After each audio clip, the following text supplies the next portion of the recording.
My name's Samuel Cole, and I'm 52 years old. If you told me 10 years ago that one day I'd own the very company my cousin once said I wasn't good enough to even apply to, I'd have laughed in your face. Not because I didn't believe in hard work or ambition, but because back then I didn't even believe in myself. But here we are. Life's got a strange sense of humor, doesn't it? It doesn't hand you revenge wrapped in ribbons or gift you success on a silver platter. No, it tests you. Breaks you down to the bone, grinds your pride into dust, and waits to see if you'll crawl back up from the dirt. It's not about luck. It's about how long you can stand the slow burn of being underestimated. Because one day, if you're stubborn enough, you'll stand tall, holding the very keys to someone else's dream, while they're left wondering how you did it. And me? I learned that lesson on a gray, wind-bitten morning in Des Moines, Iowa, back when my life was nothing more than overdue bills, cold coffee, and dreams I was too afraid to say out loud. I can still smell the air that day. Damp wood, wet soil, the kind of smell that comes right before it rains. My cousin Ethan and I were sitting on the porch of our uncle's old farmhouse. The paint was peeling off the rails and the swing creaked every time the wind moved it. We'd spent half our childhood there, running barefoot through the fields, getting scolded for tracking mud into the kitchen, pretending we were going to grow up and build something big together. But that morning, the only thing between us was a chipped mug of coffee and a silence heavy enough to crush pride. I'd just lost my job at the hardware store 2 weeks earlier. 15 years gone with one meeting and a sorry, Sam. Corporate's restructuring. You ever hear someone say that word, restructuring? It sounds polite, but what it really means is we're done with you. So sitting there on that porch, my mind was racing with what ifs and what nows. I was desperate. Not for money, but for purpose. I needed to believe I wasn't done yet, and that's when I made the mistake of dreaming out loud. I told Ethan, my cousin, the man I'd looked up to like an older brother, that I wanted to start something of my own. Not a big company. Nothing fancy. Just a small construction business.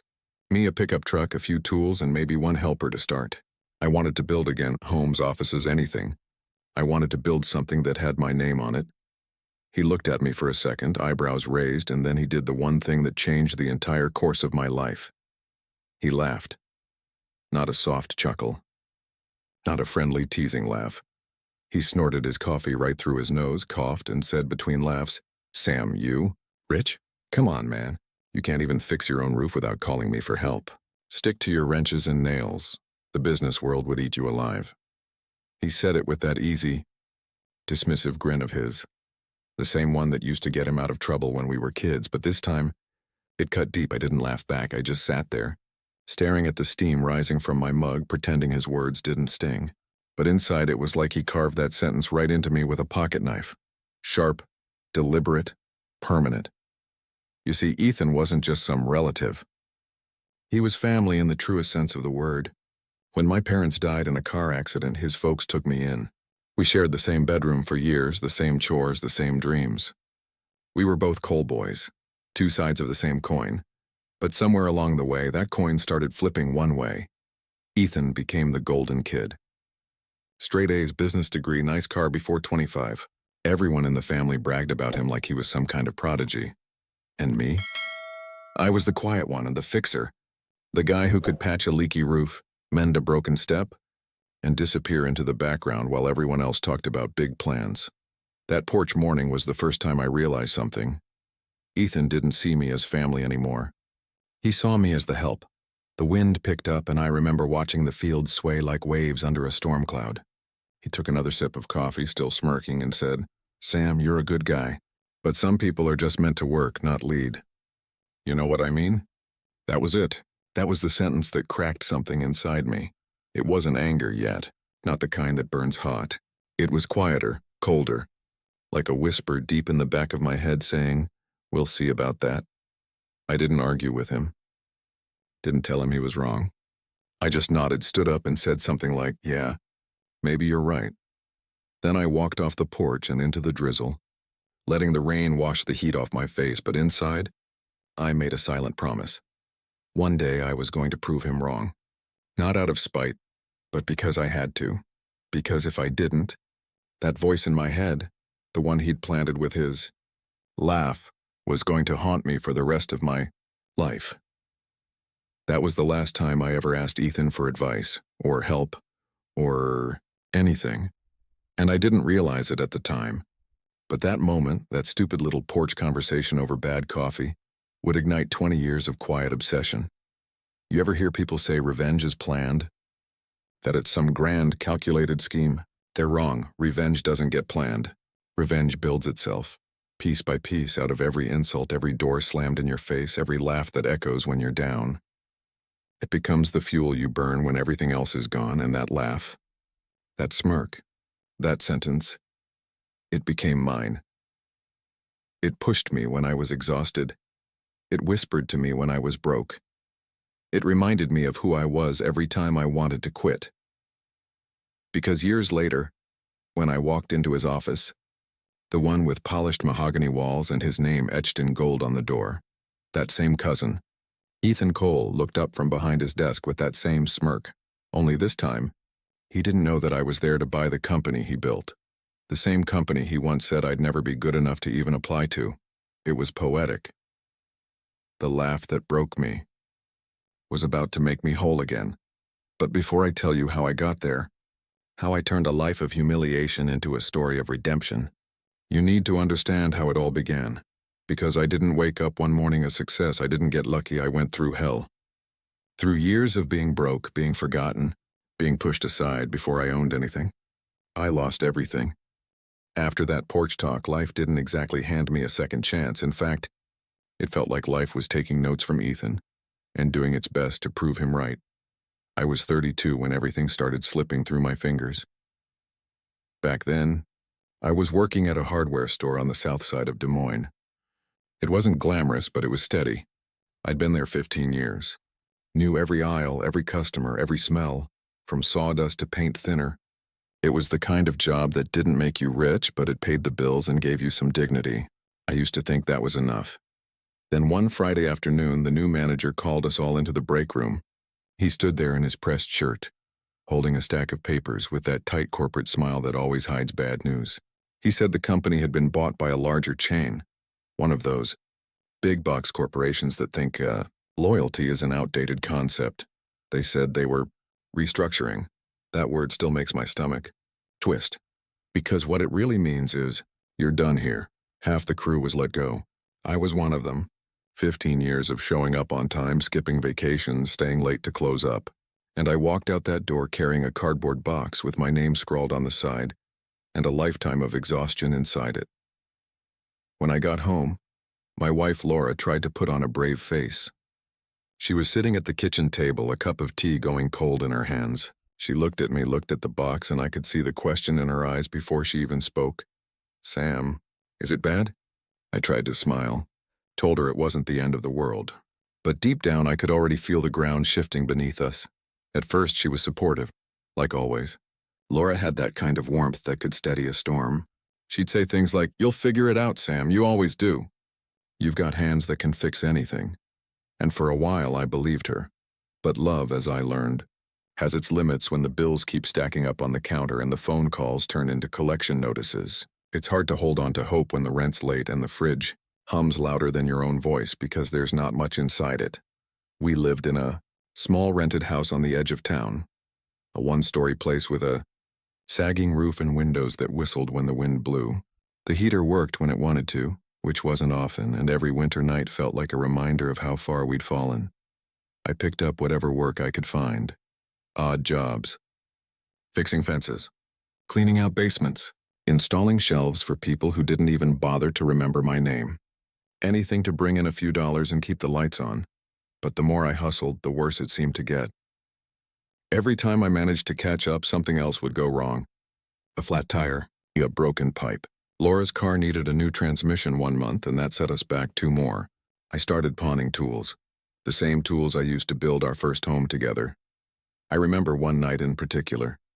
It was February, the kind of cold that bites through gloves. I was out fixing a neighbor's mailbox that some kids had smashed with a bat, and my hands were shaking so bad from the wind I could barely hold the wrench. When I got back home, Laura was sitting on the couch wrapped in a blanket, eyes red. She'd been crying quietly, pretending she wasn't. We didn't argue. We just stopped talking about the future. That's how you know a dream's dying, when silence becomes the only language between you. Then, out of nowhere, Ethan called me.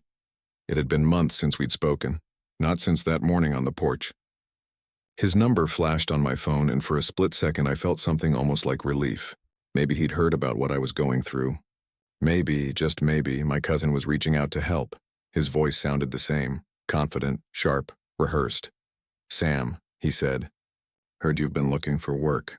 I might have something for you." I remember the way my heart lifted just a little. I thought, finally, he's giving me a shot. He told me he'd just bought an old office building downtown. Said he needed someone to help with the renovation. Painting, basic repairs, maybe some light construction. He promised it'd be good pay. "Better than what you're getting now," he said. I thanked him maybe too quickly and agreed to start the following Monday. That whole weekend I felt like maybe things were turning around. I even caught Laura smiling again. But when I showed up at that building on Monday morning, wearing my old work boots and a clean shirt, I realized real quick what was going on. This wasn't just some renovation. This was the start of his empire. The sign on the glass door said it all: Cole Industries. Big, bold, and proud, our family name shining in gold letters I could barely afford to look at. He didn't even mention it on the phone. Didn't tell me this was his company. When I walked in, he was standing there in a tailored suit, barking orders to a group of contractors like he'd been born doing it. He saw me, grinned that same smug grin, and clapped me on the shoulder. "Glad you could make it, Sam," he said. "Grab a roller, we've got walls to paint." And just like that, I was back to being the help. His help. I swallowed my pride and got to work. Day after day, I painted walls, patched floors, cleaned debris. Ethan would walk by sometimes, offering tips like I was a trainee. "You missed a spot there. Use a better brush next time." Little things, but each one was a reminder of where I stood in his eyes. Still, I tried to be happy for him. I told myself it didn't matter who owned the place. Work was work, and a paycheck was a paycheck. But halfway through the project, when I went to ask about payment, he brushed me off, said his accountant was still sorting out the budgets. Told me not to worry, that he'd take care of it soon. A week passed. Then another. Then a month. The bills at home were piling up again. I called him, left messages, even drove down to his office. Every time his assistant would say, "Oh, Mr. Cole's in a meeting." Finally, I caught him outside one evening as he was locking up. I tried to keep my voice calm. "Ethan, I just wanted to check on the payment for the renovation work." He didn't even look sorry. He just smirked, jingled his car keys, and said, "Sam, come on. It's just a few $100. You should be grateful I even gave you work." Those words hit harder than any punch I've ever taken. It wasn't about the money. It was about what he thought of me in that moment. I realized he didn't just forget to pay me. He didn't want to, because in his mind, I was still the poor cousin from the wrong side of ambition, the one who'd never rise above fixing other people's mistakes. I didn't say a word back. Just nodded, turned around, and walked to my truck. I sat there for hours that night, staring at the steering wheel as the sun went down, then came back up again. I thought about Laura asleep at home, about the bills I couldn't pay, about the man who used to call me his brother now treating me like a stray dog he'd tossed a bone to. Something inside me shifted that night. Quietly. Permanently. It wasn't just frustration anymore. It was humiliation turning into a slow, controlled fire. You ever reach a point where you stop expecting anyone to save you? Where the world pushes you so far down, you realize the only way left to go is up, even if you have to crawl? That was me. I swore to myself that night I'd never beg him or anyone else for a chance again. If I had to build something with my bare hands, brick by brick I would.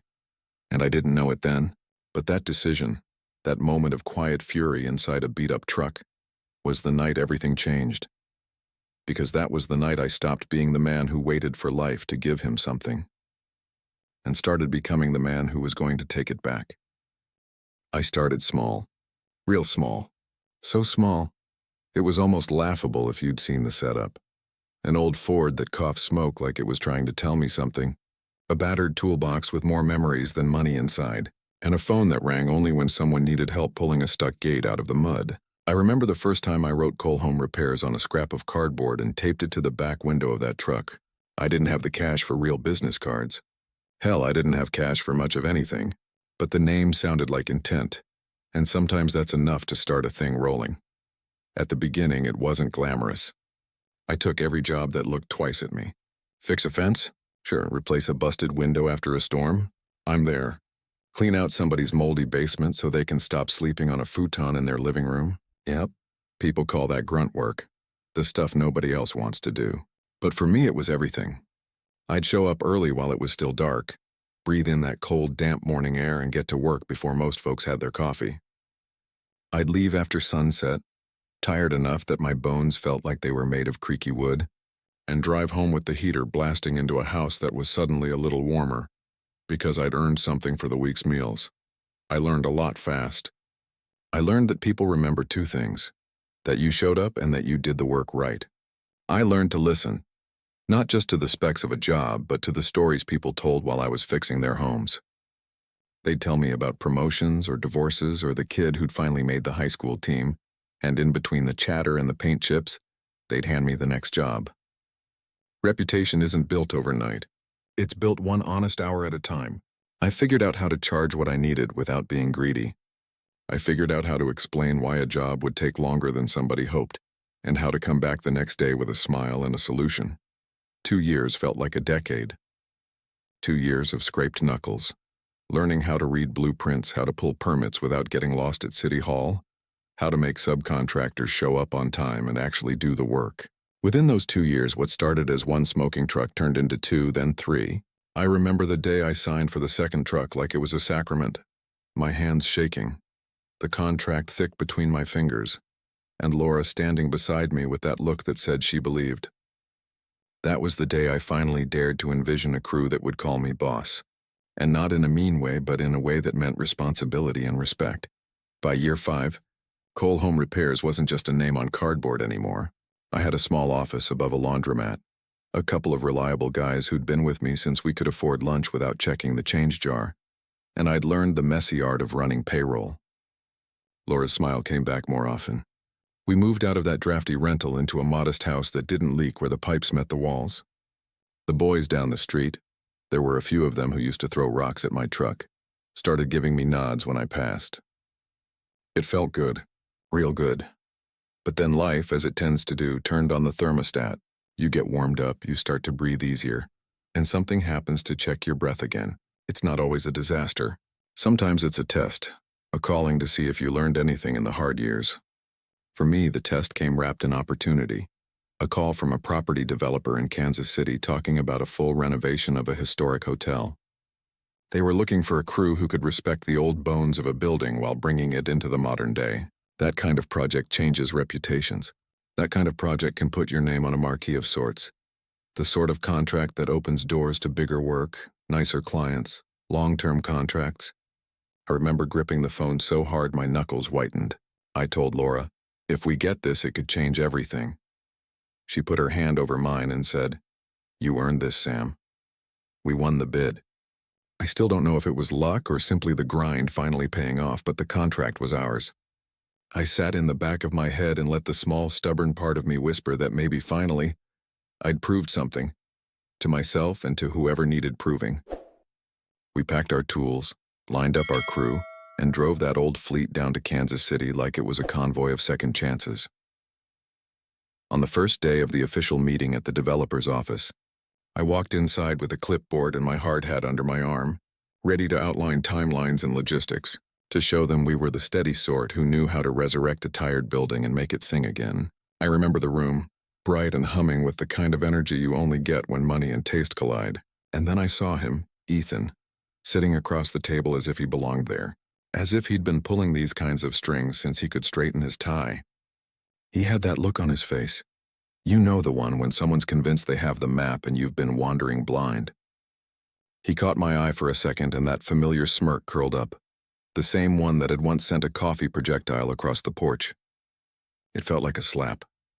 "Sam," he said, pretending surprise like it was the punchline of a joke he'd been holding in his pocket. Well, little cousin. Looks like you're still fixing my buildings, huh?" Something colder than anger slid through me then. Not the roaring, blinding heat you see in movies, but an ice that steadied my hands and clarified my thoughts. A choice stood before me in that moment like a fork in a road. Walk out with my head down and let the old story hold.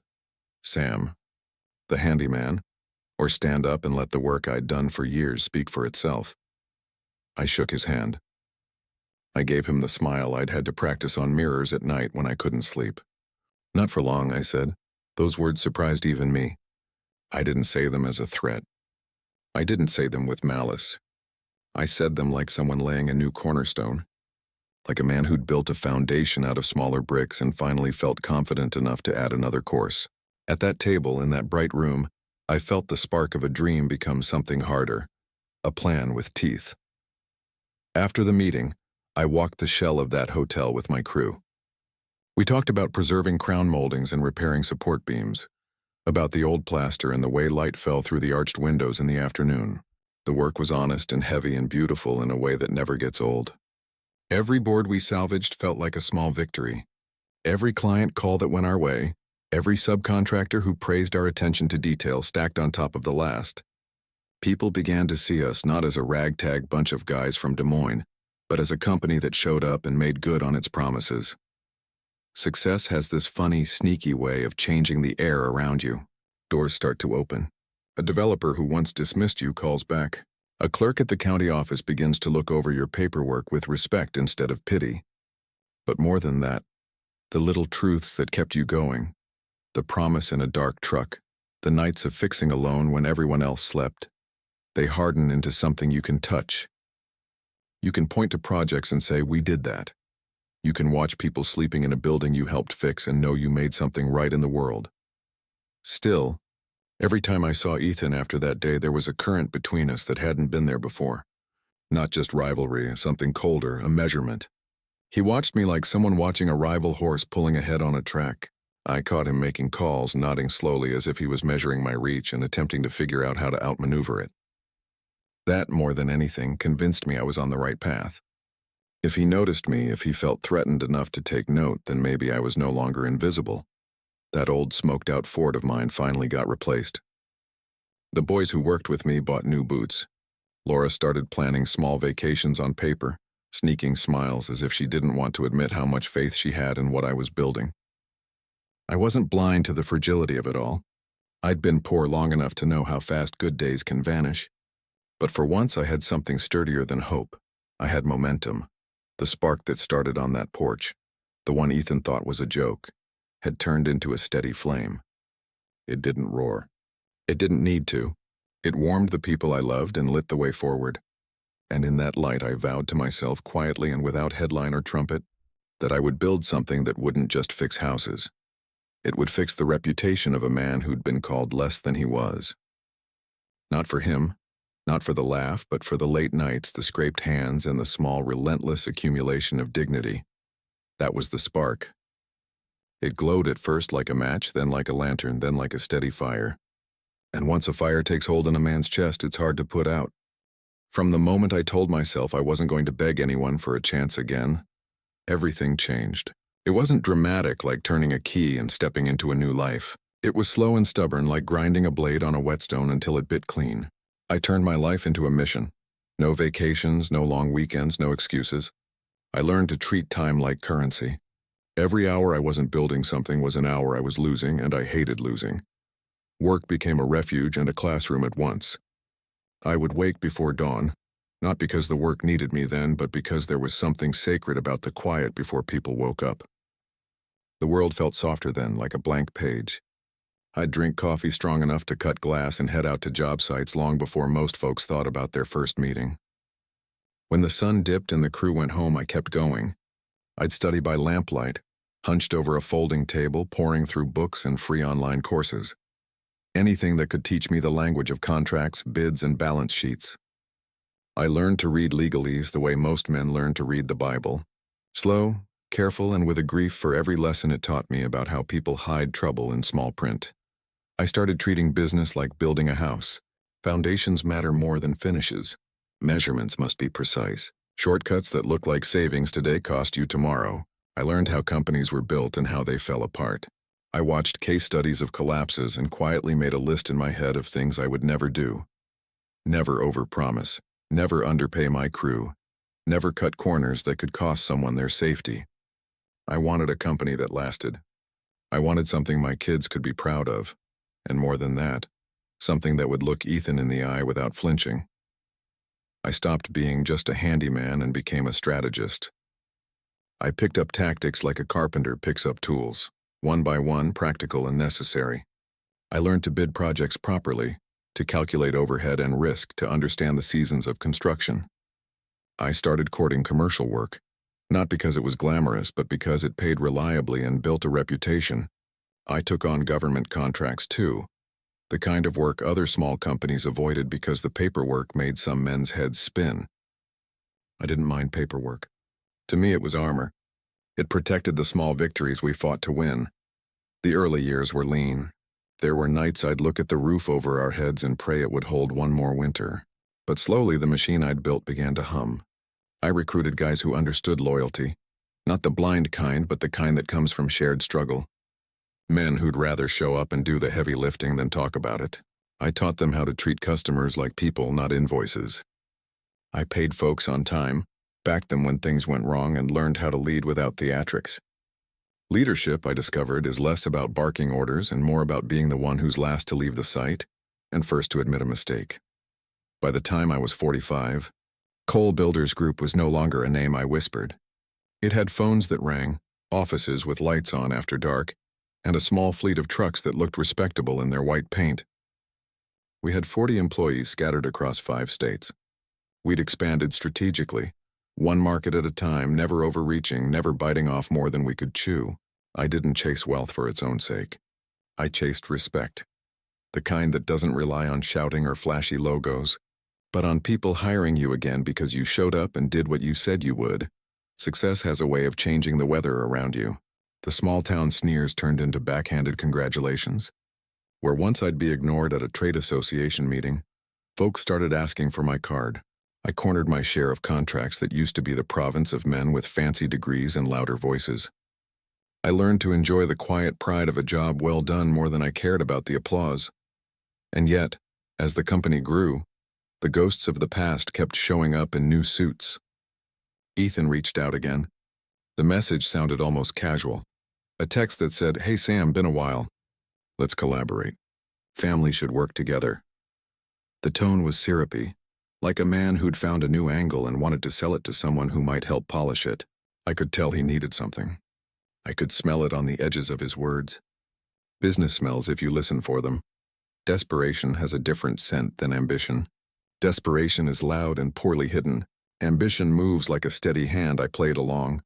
Not because I was naive, but because sometimes the best theater is the kind you stage to watch what others will do. Family should work together, I said aloud, and let the phrase hang between us. I met with him in conference rooms and shook hands that still felt like the hands of the boy who used to sneak cookies from the jar. We worked on a handful of projects alongside each other. Publicly, we were cordial. I kept my voice even and my offers professional. Privately, I watched every move he made. I watched the way he handled crews, the way he chewed through budgets, the corners he trimmed when no one was watching. Where I'd learned to value durability and paperwork, he chased speed and appearance. He'd sacrifice a foundation's integrity for a faster completion date and the press release that came with it. Impatience reveals itself in patterns. I began piecing together a map of his company's choices. Expensive marketing, flashy launches, quick expansions into markets he didn't fully understand. His leadership style was like a bandage on a deep wound, visible, attention-grabbing, but not healing. I started hearing whispers from subcontractors who'd been stiffed on invoices, from project managers who'd been asked to sign off on work that hadn't been completed, from accountants who'd made nervous jokes about creative bookkeeping. At first, I dismissed these as the kind of rumor that dog eats man in any big business. But the whispers multiplied and became a chorus. The more I watched, the more signs I found of corners being cut, safety protocols ignored, materials upgraded in the contract to a higher spec on paper, but cheaper boards and lesser bolts delivered to the site. I'd walk job sites and see the glossy finish on the outside but the poor fastenings beneath. It made my teeth ache. I'd always believed that a company's true measure is what it does when nobody's watching. Ethan's company had a public face polished to a shine and a private side that looked like a house of cards. And then, inevitably, I found his weakness. It wasn't a dramatic lightning bolt discovery. It was worse. It was banal, bureaucratic, and deeply human. There were invoices duplicated, vendors paid twice with slight changes in the paperwork so the extra funds could be redirected. Contracts were layered with shell subcontractors that did the work on paper, but didn't exist in a way that cleared the books. The kind of fraud that doesn't happen in movies so much as it happens in late-night phone calls and sleepy accounting departments where people look the other way because they're tired of fighting the system. It was greed dressed up as growth. I didn't jump on the revelation like a vulture. I watched it. I followed it. I traced payments from bank accounts to shell entities, then to personal cards used for things like luxury vacations, cars, a house that didn't match the declared expenses. Every thread I traced led to the same knot, a pattern of choices that would eventually choke the life out of his company if left unchecked. But finding his weakness didn't make me relish his fall. It made me sober. You study your enemy not because you want to crush them with glee, but because you respect the force they once represented in your life and the power they still hold over people. I knew that exposing this would hurt families, livelihoods, and the people who trusted his name. I also knew that if he continued, the collapse would be worse and leave more people ruined. So I kept the information close. I kept working on my company, shoring up my own books, tightening payroll, and ensuring that if the storm came, my crew would weather it. Those years of fire, the ones where I gave up leisure for plans, weekends for spreadsheets, and small talk for study, forged not only a business but a mindset. I learned patience, the kind that doesn't cave under pressure but waits for the right moment to act. I learned when to speak and when to hold my tongue. I learned to read the air in a room and understand not just what people said but what they intended. Most important, I learned that revenge isn't an event. It's a discipline. It's the slow accumulation of things done right, decisions made with care, and the refusal to let past humiliation dictate your future. Looking back, those years weren't just about building a company that could stand on its own. They were about becoming a man who could stand in front of the very person who once laughed at him and not be shaken. They were about turning the fire of humiliation into heat that forged armor, not ashes. I didn't want to become a man consumed by hate, but a man refined by it, disciplined, deliberate, and ready. And when the day finally came to use the knowledge I'd gathered, I would do it not for malice, but for justice. That night at the Ironwood Diner changed the course of my life forever. It was one of those small, forgotten places off the highway, the kind with peeling red booths, a jukebox that hadn't worked in years, and a waitress who looked like she'd seen every kind of secret come and go through those doors. The smell of burnt coffee hung heavy in the air. I sat in the corner booth, heart thudding like a drum against my ribs, eyes on the clock above the counter. At exactly 8:04 p.m., a man walked in, mid-30s, wiry frame, nervous eyes that kept darting toward the door. He carried a beat-up leather satchel like it was a bomb. He didn't order food, didn't even take his jacket off, just slid into the seat across from me and said in a low, broken voice, "You don't know me, Mr. Cole, but I used to work for your cousin." His name was Marcus, former junior accountant at Cole Industries, fired 6 months ago. He told me he couldn't sleep at night knowing what Ethan was doing, double-billing clients, setting up shell companies, wiring money to fake subcontractors overseas. He said it had started small, but now Ethan was moving hundreds of thousands every month. I wanted to ask why he was telling me this, why he'd risk his own neck. But then he reached into his bag and pulled out a stack of folders thick enough to choke a printer. He spread them on the table like a confession. Bank statements, digital invoices, email threads where Ethan's name was all over approvals and authorizations. I didn't touch them right away. I just stared.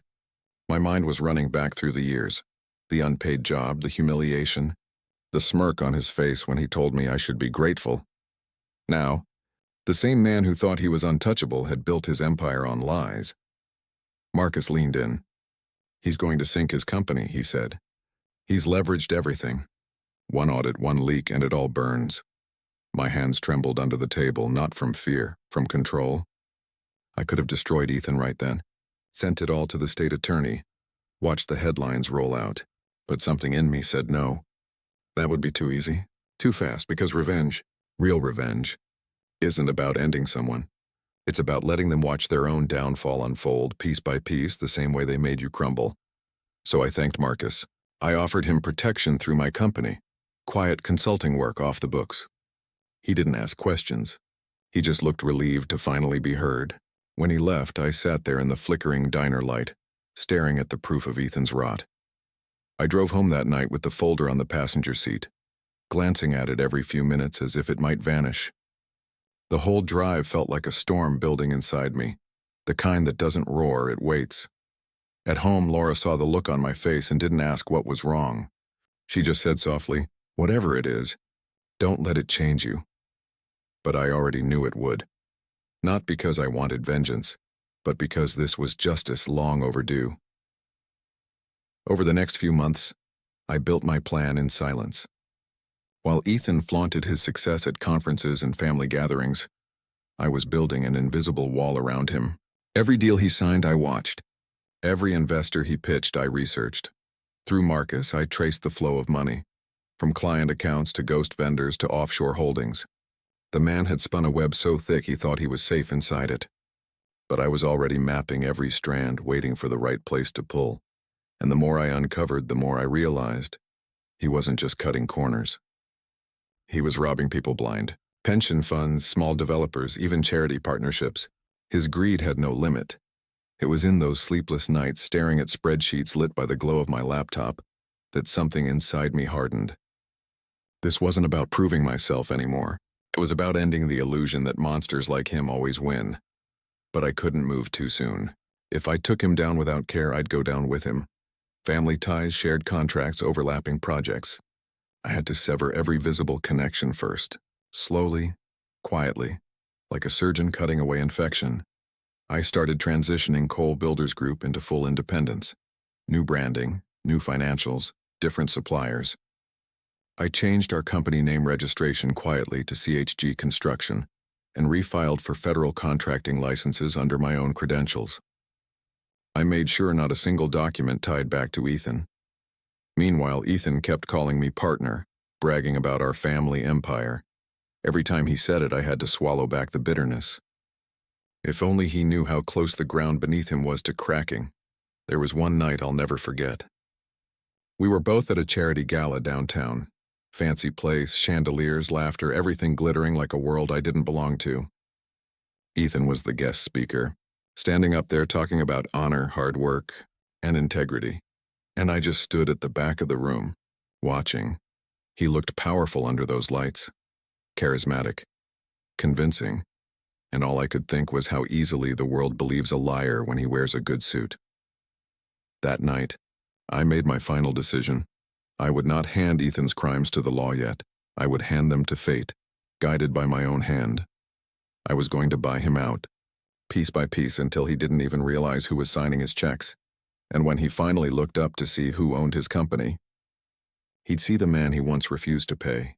That year became the most exhausting, dangerous, and quietly thrilling stretch of my entire life. Every morning, I'd wake up before dawn, stare at my reflection in the mirror, and remind myself patience isn't weakness, it's power. Because what I was building wasn't just a business move. It was a trap. A beautiful, airtight trap made of paper, signatures, and arrogance. Ethan was drunk on his own legend by then. Everywhere I looked, there he was. Billboards, business magazines, glossy interviews where he talked about humble beginnings and family values. The irony made me sick. He loved the cameras. Loved shaking hands with city officials and dropping our family name like it was royalty. But behind the champagne smiles, his empire was hollow. I could see it from a mile away. Coal Industries had expanded too fast. Too many projects, too little liquidity. He was juggling loans, pushing deadlines, and covering one lie with another. The kind of chaos that looks like success right before it implodes. That's where I came in. I'd spent months preparing my company, tightening operations, increasing contracts, making sure everything about CHG Construction screamed trustworthy and profitable. We'd won a few government bids, picked up steady municipal work, and developed a reputation for doing clean, honest business. It was everything Ethan wasn't. And while I built up the front end, I was quietly slipping through the back door of his empire. I started by investing in his periphery, the smaller firms that fed into Coal Industries. The vendors, the equipment suppliers, The subcontractors who provided his materials, his logistics, his advertising, each one seemed insignificant on its own, but they were arteries that kept his heart beating. I'd walk into boardrooms, handshake firm, voice calm, wearing the same faded brown jacket I'd once used on job sites, and I'd say, "I believe in what you're building. I'm just here to help it grow." No one ever suspects the man who looks too ordinary to matter. Before long, I owned small percentages in half a dozen companies that serviced Ethan's contracts. It wasn't flashy and it wasn't fast, but it gave me something priceless: information. I could see where his money went, how much debt he was carrying, and where his margins were collapsing. His empire was a house of glass, and I was standing outside with a pocket full of stones. Meanwhile, Ethan was too busy chasing attention to notice his foundation cracking. He bought a lake house, then a beach property, then another sports car. He even showed up to a family barbecue once in a helicopter, landing like some self-made king. I remember standing there, flipping burgers on the grill, while everyone gathered around him, laughing, taking pictures. He caught my eye across the yard, lifted his glass, and smirked like the world was his. I smiled back. Because I knew something he didn't. The man who thinks he's untouchable never looks down to see where he's standing. That was the summer I put my real plan in motion. Through a private holding company, Ironwood Capital Partners, I created what looked like an independent investment group. On paper, it was owned by a mix of quiet investors and foreign funds. In reality, I controlled 90% of it through shell corporations spread across 3 states. It took months of late-night paperwork, fake email trails, and sleepless nights. But when it was done, Ironwood looked clean, legitimate, and powerful enough to get Ethan's attention. I had Marcus, my quiet insider, arrange a casual introduction. Ethan thought it was coincidence, another networking opportunity. We met at a high-end restaurant downtown, the kind of place where every fork costs more than a good wrench. Ethan arrived late, wearing his confidence like a tailored suit. I introduced myself as Samuel Hartman, financial consultant for Ironwood. I watched him shake my hand, completely unaware that he was holding the same hand that once begged him for $300. He ordered wine, bragged about his company, and spoke in circles about expansion. "We're ready to go national," he said. "We just need the right investors." Perfect. I let him talk, all charm and swagger, while I asked the occasional technical question, pretending to be mildly impressed. Every answer he gave confirmed what I already knew. He was desperate, over-leveraged, one bad quarter away from collapse. A month later, Ironwood made its move. We sent a polished proposal, a $42 million investment in exchange for 51% controlling interest. On paper, it looked like a merger. In reality, it was a quiet takeover. Ethan's lawyers reviewed it. But they were used to thinking like him, chasing numbers, not consequences. The fine print was buried under layers of optimistic language and conditional clauses that made him feel secure. He called me personally after signing the initial agreement. "Sam," he laughed, "this deal is going to make me unstoppable. I owe you one." And I remember sitting there in my office, staring at the phone after the call ended, whispering to myself, "You already do." Weeks passed. The deal closed. The money transferred. Coal Industries, his empire, his pride, his identity, now belonged to Ironwood Capital Partners, to me. And Ethan had no idea. He threw a massive press event to announce his new partnership. Cameras flashed. Reporters cheered. He shook hands with my hired representative, a man whose name he didn't even bother to remember. While Ethan was smiling for the headlines, I was in my office across town, sipping coffee, watching the live stream on my laptop. My name was nowhere in the news. No one knew. That was the beauty of it. For the first time in 20 years, I wasn't the man who had to beg. I was the man who held the strings. But power, I learned, is a quiet thing. It doesn't shout. It doesn't gloat. It waits. And as I watched Ethan laugh on stage that day, I realized something. This wasn't the end. This was the setup. The storm hadn't hit yet, but it was coming. The day everything came full circle wasn't loud or dramatic or filled with fireworks like in those revenge movies. It was quiet, almost peaceful, the kind of silence that hums with 20 years of patience finally finding its voice. It was a Tuesday morning, the kind of day that looks ordinary to everyone else, but feels monumental to you. The city was waking up, streets slick from last night's rain. I remember the smell of wet asphalt and coffee drifting through the air as I stood outside Coal Industries headquarters, a tall glass building with his name shining at the top like a crown. I'd driven past that building 100 times over the years. Each time I'd look up at those letters and feel a mix of bitterness and fire. But that morning, as I stood there staring, something shifted. The anger was gone. All I felt was calm, the kind of calm you get when you finally reach the last page of a long, hard book. I walked through the revolving doors, the lobby polished to a mirror sheen. The receptionist, a young woman in a navy blazer, looked up, smiled politely and said, "Good morning. Mr. Cole, he's expecting you." Funny how life comes full circle. Years ago, I'd been a contractor who wasn't even allowed in that lobby without signing in under visitor. Now, I owned the building she worked in, though no one there knew it yet. Ethan's office was on the top floor. The elevator ride felt like climbing through time. Each ding a reminder of every insult, every night I'd gone hungry, every time he'd looked at me like I didn't belong in his world. When the doors opened, I stepped into a hallway lined with framed newspaper articles. Coal Industries expands to Midwest. Ethan Cole, the visionary entrepreneur. I almost laughed. The man had built a museum to himself. His assistant ushered me in. There he was, Ethan Cole, sitting behind that same oversized mahogany desk I'd seen years ago when he'd first humiliated me during that hotel project. Same expensive watch, same smug tilt of the chin. The only thing that changed were the lines around his eyes, deeper now, carved by ego and sleepless nights. He looked up, feigning surprise. "Sam, well, this is unexpected. What brings you here?"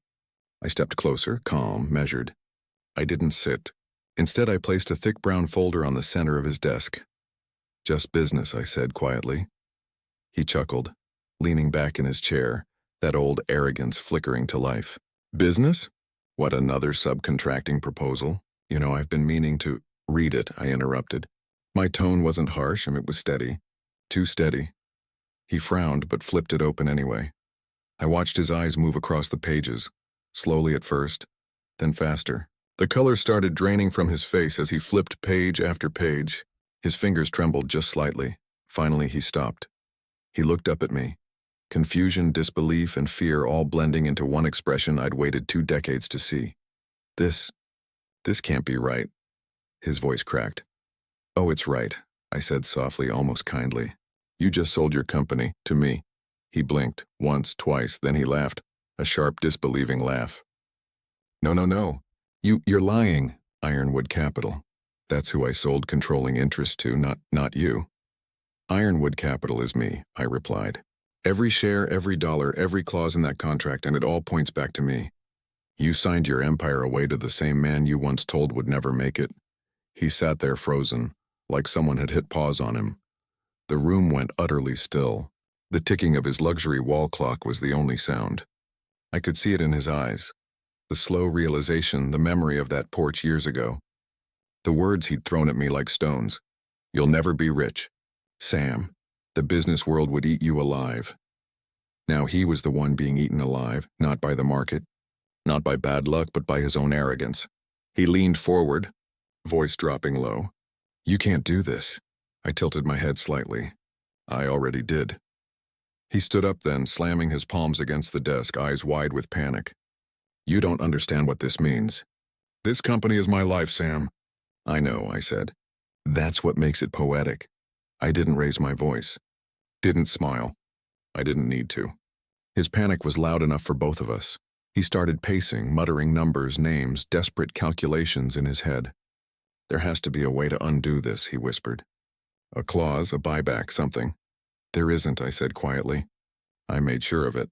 He stopped pacing and stared at me, chest heaving. "Why? After everything, after all these years, why would you do this?" I met his eyes and said, "Because you made me believe I was less." And I believed it, for a long time, until I realized you were never ahead of me. You were just loud. The words hung between us like smoke. I watched him sink back into his chair, his breath shallow, his fingers gripping the edge of the desk like it might keep him from drowning. He whispered, So what happens now? I took a deep breath, glancing out the tall window behind him. The city stretched wide and golden beneath the morning sun. What happens now, I said slowly, is you walk away. Clean. Quiet. The deal gives you enough to live comfortably, more than I ever had when you laughed in my face. He was silent. I don't want your ruin, Ethan, I continued. I want your realization. He looked up, tears brimming, but pride kept them from falling. For a second I saw not the man who mocked me, but the cousin I once shared comic books and summer nights with, the boy who used to tell me we'd conquer the world together. But that boy was long gone. I reached into my coat pocket, pulled out a small brass key, the key to that old farmhouse we grew up in, and placed it on his desk. You remember this? I said. We used to bury coins under the porch pretending it was treasure. He didn't answer. I stood there a moment longer, then turned to leave. My hand was on the doorknob when he finally spoke. You win, Sam. His voice was barely above a whisper. I paused, glanced back at him. No, Ethan, I said softly. I didn't win. I just stopped losing. And with that I walked out of his office, his kingdom, and left him sitting alone in the empire he no longer owned. The elevator ride down felt longer than the one up. My reflection stared back at me in the mirrored walls, older, grayer, but lighter, free. When the doors opened into the lobby, the receptionist smiled and said, "Have a good day, Mr. Cole." I smiled back, the corners of my mouth curling into something halfway between pride and peace. Yeah, I said quietly, I think I finally will. That was the moment of truth, not when he realized what I'd done, but when I realized what I'd become. Not a man obsessed with revenge anymore, but a man who'd earned back his worth. One signature, one sleepless night, one small victory at a time. It all started unraveling faster than even I expected. One by one, the cracks I had seen forming in Ethan's empire began to split wide open. What had once looked like a shining monument of success, Coal Industries, the name that had towered over Des Moines for years, now looked more like a glass palace trembling in the wind. And when the first storm hit, there was nothing left to hold it together. It began subtly. A quiet murmur among investors, a few missing documents, late payments to contractors, small tremors that no one outside the boardroom noticed. But I did. I knew that once the ownership changed hands, the first place the auditors would look was the books. And when they did, they found everything. The duplicate invoices, the unreported transfers, the ghost accounts, the shell companies funneling money into consulting that never existed. It was all there, laid out like an autopsy report on the table. The irony? I didn't have to expose him. The truth did the work for me. Once the auditors came in, the dominoes began to fall. Government contracts were frozen. Clients pulled out. Partnerships dissolved overnight. The press got wind of it, and suddenly Coal Industries wasn't a name of respect. It was a headline. Ethan Cole under investigation for financial misconduct. I remember seeing it on the front page of the Des Moines Register. His picture, confident smile, sharp suit, that same arrogance frozen in ink, right above the words, corporate fraud scandal. I didn't smile when I read it. I didn't even feel satisfaction. Just a quiet sort of stillness, like watching a fire burn out after years of smoke. Reporters called my office, of course. They wanted statements, inside information, quotes. I said nothing. I didn't leak the documents, didn't call the papers, didn't gloat online. I didn't need to. Sometimes silence is louder than any speech. Meanwhile, Ethan tried to keep up the act. He denied everything at first, blamed his accountants, his advisors, anyone but himself. But the deeper the investigation went, the clearer it became that his empire wasn't a victim of betrayal. It was a victim of pride, and pride doesn't survive audits. Within 3 weeks, the board voted to remove him as CEO. The same executives who once laughed at his jokes now refused to take his calls. His partners distanced themselves. Investors dumped their shares. I heard through a mutual acquaintance that he'd sold his lake house to pay legal fees. The beach property went next. The luxury car collection that used to gleam in his driveway, auctioned off quietly to cover debts. It's funny how quickly the world forgets you when the shine fades. I never celebrated. Didn't throw a party. Didn't toast the downfall. Because it wasn't about watching him burn. It was about watching myself finally step out of his shadow. One rainy afternoon, maybe a month after the headlines, I ran into him outside a small coffee shop downtown. He looked older, not just in the way that time ages a man, but in the way regret carves deeper lines than years ever could. His suit was wrinkled. His eyes were tired. But when he saw me, he still managed a faint, hollow smile. "Sam," he said softly, almost like he didn't believe I was real. "Ethan," I replied. We stood there for a few seconds, both unsure what to say. The rain drizzled around us, pattering softly against the pavement. Finally, I broke the silence. "I've got an offer for you." He frowned, caught off guard.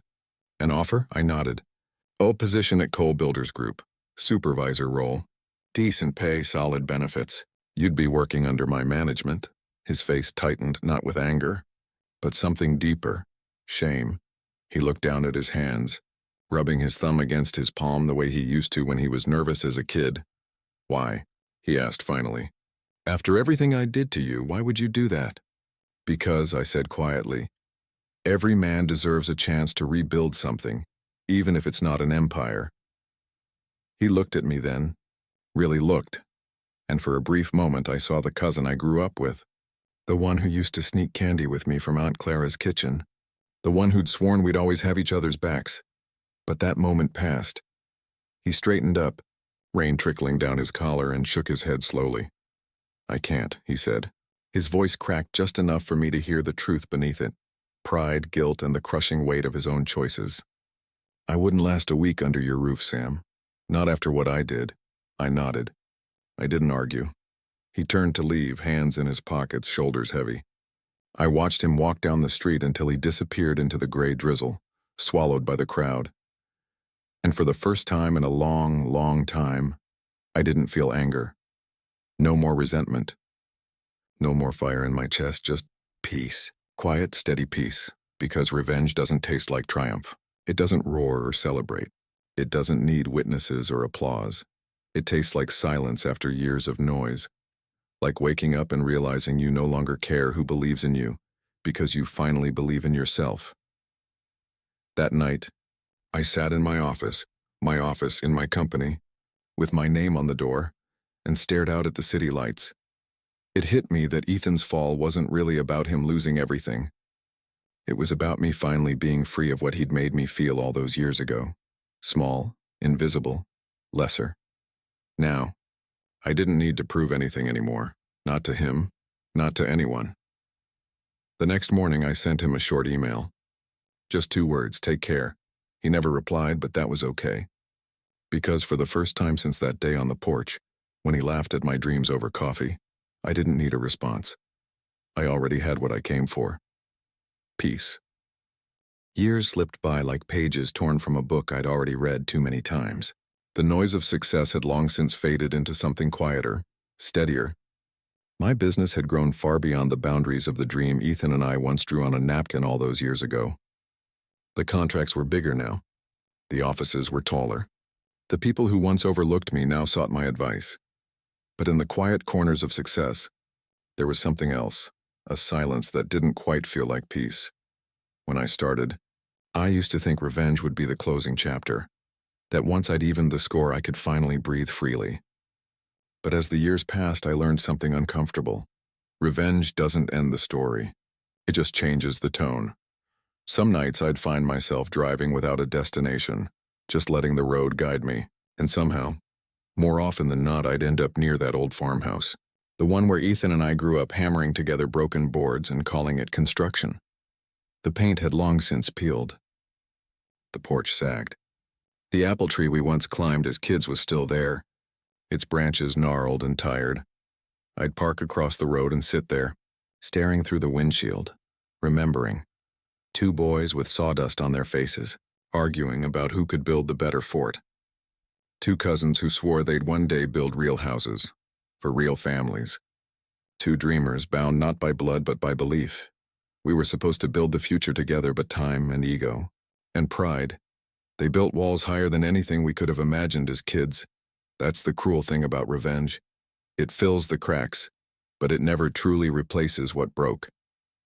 It seals the wound, yes, but the scar still reminds you it was there. There were moments when I caught myself wondering what might have happened if I'd just walked away. If I hadn't gone through with it, if I'd let him face his own downfall without my hand guiding the fall, would I have been happier, or would the bitterness have rotted me from the inside? The truth was, revenge gave me back my dignity, but it took a part of my innocence with it. Years passed like that, in quiet reflection between board meetings and business trips, between long evenings spent looking out my office window at the skyline that bore my name. Then, one afternoon as I sorted through a pile of mail on my desk, I noticed an envelope. No return address, no stamp beyond the basic postmark, just my name handwritten in a way that stopped me cold.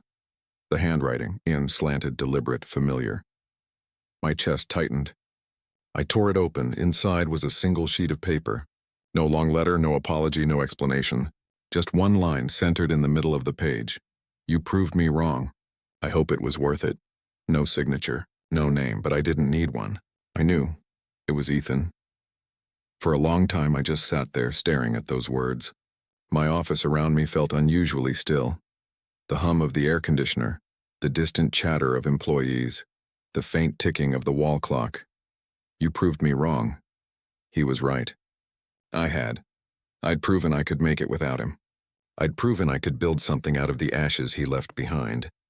But the question that followed, I hope it was worth it, that was the one that lingered, was it?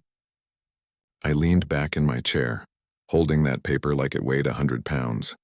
For years I thought what I wanted most was victory, to stand taller, to show the world, to show him that I wasn't the fool he thought I was. But now, looking at that note, I realized what I had truly wanted all along wasn't power or revenge. It was respect.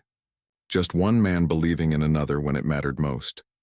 And if Ethan had just done that, if he had looked at me once, just once, and said, "Sam, I believe in you," none of this would have happened. We could have built the dream together. I thought about replying, thought about finding him, maybe writing back, maybe even forgiving him outright. But there was no address, no phone number, just that line, simple, final, haunting. So instead I did something I hadn't done in years.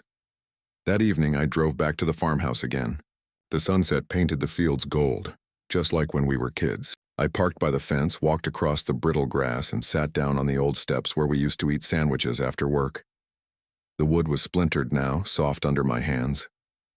But as I looked out at the horizon, I could almost hear our laughter again. Two voices carried by the wind. Still young, still hopeful. I pulled the letter from my pocket, folded it carefully, and tucked it under a loose floorboard on the porch. Then I whispered, "Yeah, Ethan, it was worth it. But it didn't have to be this way." As the sky darkened, I felt something loosen inside me. Something I hadn't even realized I'd been holding on to all these years. Forgiveness. Not loud, not dramatic. Just quiet acceptance that what was done, that the past couldn't be rewritten, only understood. When I drove away that night, the farmhouse disappeared in my rearview mirror, but the ache in my chest finally began to fade. Because in the end, redemption doesn't come from revenge or victory. It comes from understanding why the pain began in the first place. And that night I finally understood. If you followed me this far, through the paint chips, the late nights, the rumors, the courthouse papers, and the empty room, then you've sat with a man who learned, slowly and the hard way, that there are two kinds of victories. One tastes like applause and champagne, loud and immediate. The other settles in your chest like a calm you didn't know you were missing. If you're listening to this in your car, or in a kitchen where the coffee's gone cold, I want you to take that in. I learned to prefer the quiet kind. For most of my life, I believed I owed the world proof. Proof that I could make rent, proof that I could raise a family, proof that I could stand toe-to-toe with the men who always seemed to get ahead. But somewhere between the porch where Ethan laughed and the day I sat in his office with that folder on his desk, I realized something so simple it felt like a betrayal to myself. You don't owe anyone proof of your worth. Not your cousin who mocked you, not your neighbor who rolled his eyes when you bought another truck, not the investor who said your name sounded too small for big deals. The worth you carry is something you carry for yourself first. It's not a badge you hold out to others like a coin expecting change. There's a strange joy in watching someone who doubted you read your name where they expected a blank. It's vindication in the cleanest sense. Not petty, not meant to humiliate, but clear evidence of growth. People who labeled you can't, won't, or shouldn't will sit across from their morning paper one day and read your name on a building, on a contract, on a commendation. They will feel the quiet, disquieting shift that comes when they realize you were never who they said you were. That moment is satisfying, undeniably so. But satisfaction is a thin thing if it's all you chase. The risk is that in latching onto the thrill of getting even, you lose sight of why you started in the first place.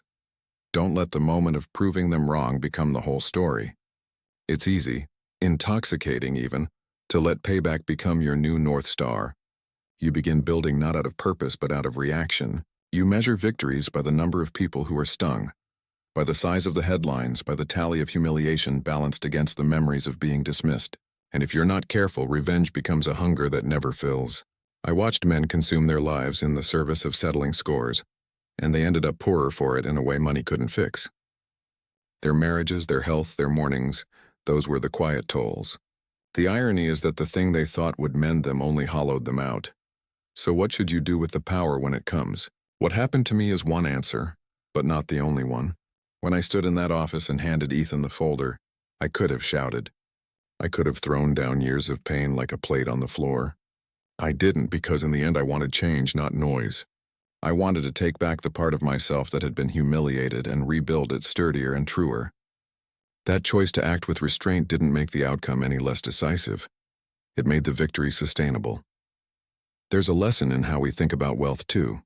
For a long time I equated success with numbers in a bank, with trucks in a yard, with a name on a building. Those things matter. They buy security, they buy opportunities, they can open doors. But the real wealth, the wealth that matters after the lights dim and the contracts are signed, is the freedom to choose who you become after the blow. That freedom is priceless. It lets you stop doing things for approval and start doing things for meaning. It gives you the ability to walk away from bitterness without feeling weak, to offer help where once you'd only counsel revenge, to build communities instead of monuments to your sore pride. Ethan taught me that lesson the hard way, not because he was a teacher, but because his choices put me on a track I could have refused. He showed me the consequences of pride run wild, the way a man's image can become a furnace that burns everything around it. But he also showed me something else, that you can take the wreckage of a relationship and use it to understand who you are, not just what you can become. That realization opened a door I hadn't known was there. The possibility of building a life that didn't depend on another person's opinion. That's where peace lives. Let me be clear. Forgiveness isn't weakness. It isn't a passive thing where you let people walk all over you and call it virtue. Forgiveness is a decision of strength. You forgive because you refuse to let the darkness of another person's choices grow roots in your soul. You forgive because holding on to the hurt gives that person power over your days. When I finally tucked Ethan's anonymous note under the farmhouse floorboard, I didn't do it to reconcile with him. I did it to reconcile with myself, to stop letting that laugh define my mornings. Forgiveness let me sleep better. It let me enjoy what I'd built without the constant hum of revenge under everything I did. I've watched other men on this road, the ones like me who started small and grew into more. Some become kinder, some become crueler. The difference I've found is the answer to one question. Who are you trying to serve with your success? If the answer is yourself, your image, your vindication, you're on a path to loneliness. If the answer is something wider, the people who depend on you, the craft you respect, the obligation to do right by those you lead, then success becomes a tool, not a weapon. So what would I say to you, sitting there, wondering if you should fight back? If you should prove the doubters wrong, I'd tell you first to fight for yourself. Work, learn, build something that honors the best parts of you. Let the sting of being underestimated push you hard enough to change, but not so hard that it breaks you. And when the moment comes, when you stand with your name on something that makes them blink, don't let the taste of victory pull you into a life of constant retaliation. Celebrate in private. Show gratitude to the people who believed in you long before the trophies arrived. And if the one who mocked you shows up with a look of shock, extend the dignity you wish you'd been given when you needed it most. I didn't become a perfect man through all of this. I made choices I'm not proud of. I sharpened parts of myself that cut more than just old wounds. But I also learned how to lead, how to stand straight without needing someone else's stamp of approval. and how to hand a struggling man a job, even if he couldn't accept it, because that's the real measure of who I wanted to be.